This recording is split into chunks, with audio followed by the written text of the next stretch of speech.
Des scènes d'une violence pure, je vous le disais ce matin, devant le lycée polyvalent de Cachan dans le Val-de-Marne. Environ 200 personnes, 200 jeunes ont bloqué l'entrée en mettant le feu à des poubelles avant de s'attaquer aux forces de l'ordre. Plusieurs personnes et plusieurs blessés, surtout du côté de la police et des élèves, bien sûr, qu'on peut imaginer, pour ceux qui n'ont pas participé à ces violences, traumatisés. Le reportage sur place aujourd'hui. Des dizaines de jeunes, dont certains cagoulés, attaquent puis renversent un véhicule. Quelques minutes plus tard, certains n'hésitent pas à jeter des projectiles sur les pompiers et les forces de l'ordre. Une situation qui amuse l'auteur de la vidéo et les personnes qui l'interrogent. Il fait pas du baseball, lui. On pèse la police et on pèse l'État français.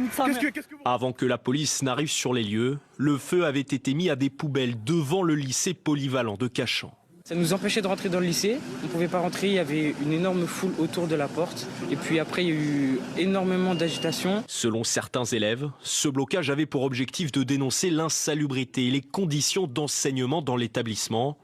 Pour alerter sur la vétusté des lieux, des professeurs avaient d'ailleurs fait valoir leur droit de retrait la semaine dernière. On reste toujours inquiet et très concerné par l'état de notre établissement, dans lequel des dalles de plafond tombent, dans lequel on a des fuites. La maire de la ville appelle la région Île-de-France à réagir. Il y a effectivement une urgence et une nécessité à ce que des travaux soient conduits. J'ai relancé plusieurs fois la région pour avoir des éléments. Il ne s'est pas passé grand-chose. Au total, 2 policiers ont été blessés. Un mineur de 17 ans a été interpellé et placé en garde à vue pour rébellion. Denis Jacob, bonsoir. Merci d'être avec nous par vidéo, secrétaire général du syndicat Alternatif Police. Alors que ces émeutes ont duré presque 3 heures, il y a certains élèves qui étaient déjà en cours et qu'on imagine bien sûr traumatisés, on le disait tout à l'heure.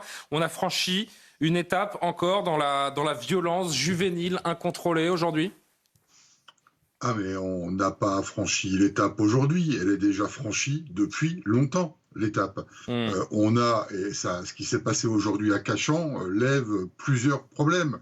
Tout d'abord, le refus de l'autorité de l'État. C'est clair, net, c'était mis en évidence dans la vidéo que vous venez de passer. On s'en prend aux pompiers, on s'en prend à la police nationale, à la police municipale, on s'en prend même aux employés de la mairie. Le deuxième problème, c'est qu'on a des personnes, des élus, des professeurs qui argumentent, qui essayent d'argumenter ce qui s'est passé comme étant un peu la politique de l'excuse en disant on a un lycée délabré, donc les jeunes expriment leur mécontentement. En France, c'est pas la loi de la rue, c'est la loi de l'État. Et il y a... Et je suis pas sûr, pardon de vous couper, mais que tous les jeunes qui s'attaquent à la police ou qui dégradent le lycée étaient en effet des élèves de ce lycée. C'est peu probable, hein. Non, tout à fait, mais là, malheureusement, faire le tri parmi tous ces émeutiers, ça va être compliqué. Toujours est-il qu'on a un problème dans notre pays avec la délinquance des mineurs. Ça fait des années qu'on en parle. On avait mis en avant la problématique de l'ordonnance de 1945 qui n'était plus en conformité avec la réalité de notre jeunesse. Il y a eu des modifications apportées il y a quelques années maintenant, mais le problème reste entier. Et puis se pose la question aussi de l'éducation de ces jeunes, de l'autorité parentale. Et donc, il faut déjà voir ce qu'on peut apporter en matière de sécurité par rapport à ces établissements scolaires, parce que ce qui se passe dans la rue se passe aussi dans les établissements scolaires. La délinquance des mineurs, elle n'est pas qu'à l'extérieur. Donc, comment travailler avec le corps enseignant et la police pour essayer d'apporter des solutions qui conviennent à tout le monde sans toucher à la sanctuarisation des établissements. Et puis, il va falloir, une fois de plus, réaffirmer l'autorité de l'État. Ça fait des mois que je le dis. D'ailleurs, le chef de l'État, le Premier ministre, avait annoncé un choc d'autorité. J'aimerais bien le voir arriver. On a des opérations place nette pour la lutte contre les stupéfiants, donc c'est un premier choc d'autorité. Mais face à ces émeutiers par dizaines et par centaines, il va bien falloir apporter des réponses. Ça peut être des sanctions éducatives, des sanctions pénales, mais il va falloir faire preuve de fermeté. Je me permets d'ailleurs, Denis Jacob, parce que alors il y a eu 2 policiers blessés. D'ailleurs, on a vu la blessure de l'un de vos collègues touché au bras. On a pu se munir également faire parvenir la radio, d'ailleurs grâce à vous, Amaury, on voit que oui, il semblerait qu'il y ait vraiment une fracture au niveau de l'os du bras que l'on voit cerclé de rouge. Ce que je note également, Denis Jacob, c'est que sur 250 émeutiers recensés environ, environ. Il y a un jeune qui a été interpellé. C'est un petit peu maigre tout de même, non ? Bah, vous savez, tout le monde est pris un peu au dépourvu dans cette affaire. Et c'est d'abord les policiers municipaux ça a duré qui 3 heures. interviennent Pardon, en je ne premier. suis pas en train de critiquer l'action de la police. Je n'étais pas sur place. Mais il y a eu 3 heures d'émeute et un interpellé. Je ne le prends pas comme tel, mais il faut aussi recontextualiser par rapport à tout ce que nous avons connu l'année dernière. Qu'aurait-on dit si on avait envoyé une demi-compagnie de CRS monter à la charge, interpeller tout le monde? On aurait crié à quoi? Aux violences policières, à une faute de la police, n'importe quoi. On peut pas dire deux choses l'une après l'autre. Voilà. Ça veut dire quoi? Ça veut dire que en fait c'était les consignes? Non, non. Loin de moi de dire qu'il y a eu des consignes de ne pas intervenir, mais vous imaginez bien que intervenir à proximité d'un établissement scolaire avec des élèves, oui. Des lycéens qui veulent venir à l'école, pris entre le marteau et l'enclume avec ces émeutiers, c'est particulièrement compliqué que d'intervenir et d'aller interpeller tout le monde. On laisse brûler, quoi. Alors, Amaury Bucco, qui est avec nous sur toutes les questions de police-justice, qui veut intervenir. Non, mais j'ai eu justement des précisions sur ce point précis. Alors, ce qui s'est passé, c'est qu'effectivement, la police s'est retrouvée complètement dépassée. Il faut quand même savoir que pour la circonscription de Kremlin-Bicêtre, qui regroupe justement Cachan, mais aussi Kremlin-Bicêtre, Villejuif, Gentilly et Arcueil, donc 5 villes avec plus de 180 000 habitants, vous avez la journée une seule voiture de police secours qui se promène entre les 5 villes. Donc là, il y a une voiture police-secours qui s'est d'abord rendue sur place. Ensuite, vous avez 2 brigades de contact qui sont arrivées. Mais si vous voulez, petit à petit, les forces de l'ordre se sont rendues sur place, mais au compte-gouttes. Et puis, il y a eu des renforts venus d'autres villes, etc.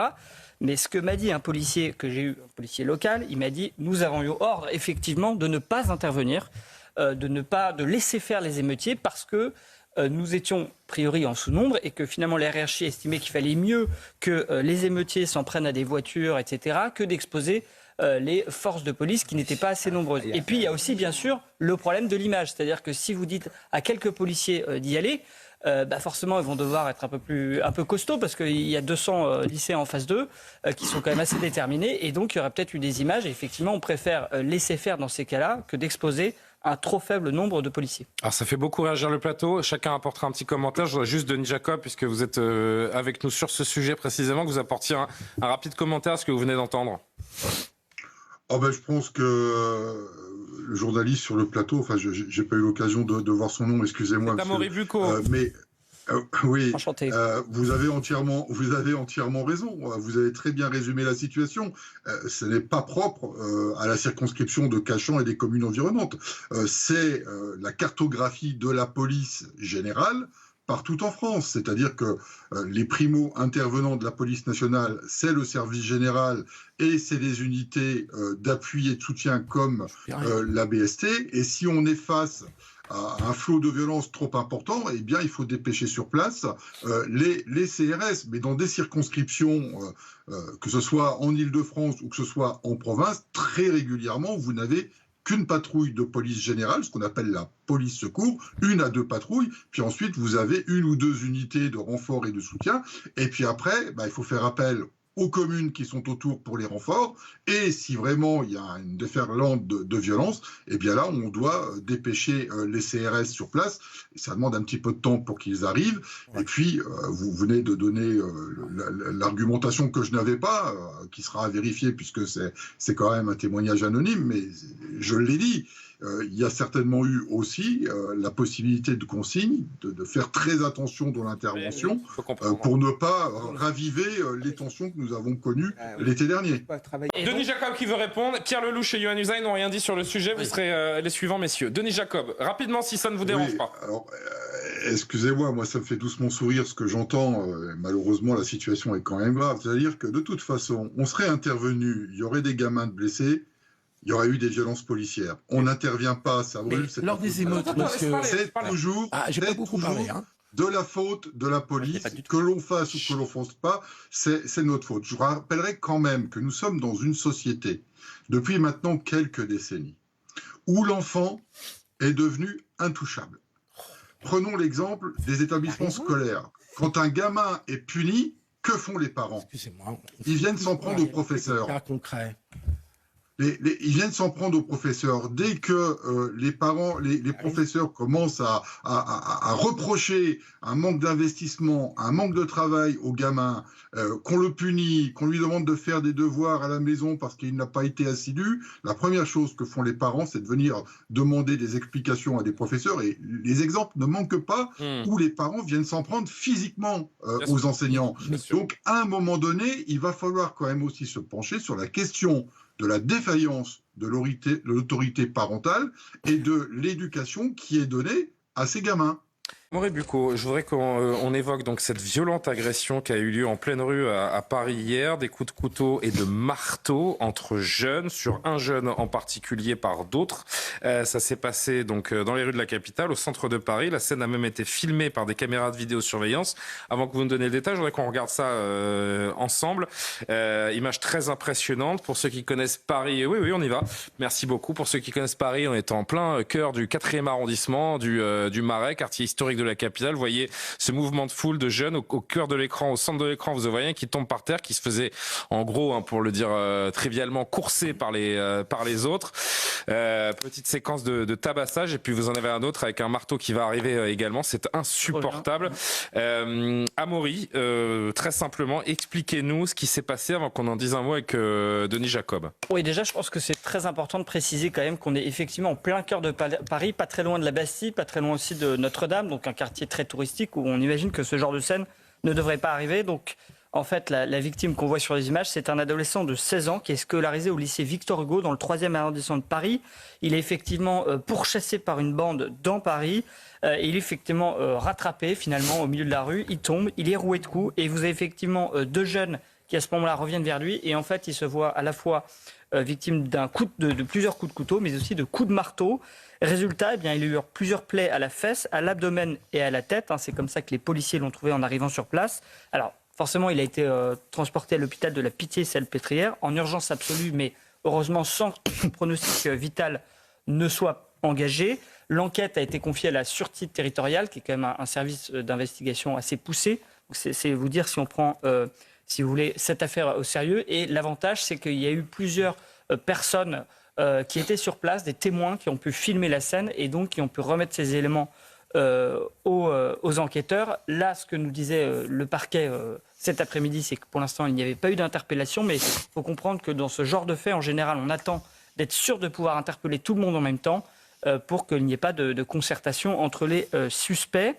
Des infos sur la victime ? Oui, alors justement, j'ai eu un des proches de la victime aujourd'hui au téléphone qui m'a dit que donc la victime elle est toujours hospitalisée, elle n'a pas pu sortir de l'hôpital, elle a quand même des plaies assez profondes, elle va mieux, elle a repris confiance. Et ce que me disait ce proche, alors après c'est l'entourage familial, je ne sais pas à quel point il connaît la victime, mais c'est qu'a priori c'est un jeune homme sans histoire, en tout cas qui jusqu'ici n'avait pas eu d'histoire. Il faut comprendre quand même que cette histoire, a priori elle s'inscrit dans une histoire un conflit entre deux lycées. De rixe entre le lycée Victor Hugo et Charlemagne. Exactement, le lycée, qui sont deux arrondissements à côté dans Paris. Et qui sont pas très loin l'un de l'autre. Denis Jacob, on est encore dans le contexte scolaire. C'est pour ça qu'on a joint ces deux sujets, des guerres de bandes, de lycée, sous des prétextes qu'on imagine souvent fallacieux, vraiment minimes, des regards, des vengeances. Il y a 30 ans, ça existait déjà. D'ailleurs, ça a toujours existé, sauf que ça se réglait à coups de poing. Et là, ça se règle à coups de marteau et à coups de couteau. Oui, alors permettez-moi tout d'abord de rebondir sur la diffusion de cette vidéo et de rebondir sur les images de l'affaire de Cachan pour dire que ce n'est pas parce que la police n'est pas intervenue pour interpeller qu'il ne va pas y avoir un travail d'enquête et qu'il ne va pas y avoir d'interpellation derrière, puisque toutes les images vont être épluchées. On réussit aujourd'hui à identifier les auteurs de par leur tenue vestimentaire, de par leur morphologie, et je pense que d'ici quelques jours, quelques semaines, on aura des nouvelles sur ces deux affaires. L'ultraviolence, on a affaire à des jeunes qui baignent dans l'ultraviolence aujourd'hui en permanence, et notamment l'ultraviolence très libéré, où il y a une vraie impunité des réseaux sociaux, avec celui qui va diffuser une vidéo où il aura commis une agression, et puis ça va être le concours de celui qui commettra l'agression la plus forte. Et puis il y a sur les images de Cachan, pardon de vous couper, mais c'est vrai, vous avez tout à fait raison sur les images de Cachan. Vous avez la quasi-totalité de ces jeunes qui, en même temps qu'ils commettent leurs exactions, filment avec le téléphone également. Oui, pour nous, c'est un outil précieux puisque naturellement, c'est à celui qui diffusera le premier la vidéo pour se mettre en avant ou pour mettre les petits copains en avant. Et tout ça, c'est des vidéos qui vont être récupérées par les services enquêteurs pour pouvoir ensuite procéder à l'identification et les interpellations. Sur les problématiques de lycée, entre règlement de compte entre lycées, je le disais tout à l'heure, il faut qu'il y ait un travail de fond entre corps enseignants, de police pour savoir ce qu'on peut mettre en place comme outils qui permettent de détecter des signaux faibles au sein même des établissements scolaires qui permettraient d'anticiper ou en tous les cas d'éviter au maximum d'avoir ce type de règlement de compte, de conflit, un peu comme deux quartiers sur fond de bandes rivales sur des trafics de stupéfiants. On a aujourd'hui des bandes rivales au sein des lycées. Je rappelle qu'il y a quelques mois, nous avions eu, je crois, c'était dans l'Essonne, une descente de jeunes d'un lycée qui venaient régler ses comptes avec d'autres lycéens et l'un d'entre eux avait été malheureusement tué à coups de couteau. Donc c'est un vrai problème et ça remet une fois de plus au cœur du débat la problématique de la délinquance des mineurs qui n'est plus celle qu'on a connue il y a même 30 ans. Moi, j'étais sur le terrain il y a 30 ans. On avait effectivement des violences urbaines, on avait des affrontements entre bandes rivales, mais on n'en était pas au point où on voulait absolument attenter à la vie de l'autre. Donc aujourd'hui, on est dans un phénomène d'ultra-violence. Merci beaucoup, Denis Jacob. Il y a en effet de quoi s'inquiéter et on suivra, comme les autres affaires, celle-ci, et si les interpellations et les enquêtes portent ses fruits, comme on dit. Merci beaucoup, en tout cas, d'avoir commenté ces deux actualités assez parallèles avec nous ce soir dans Soir Info.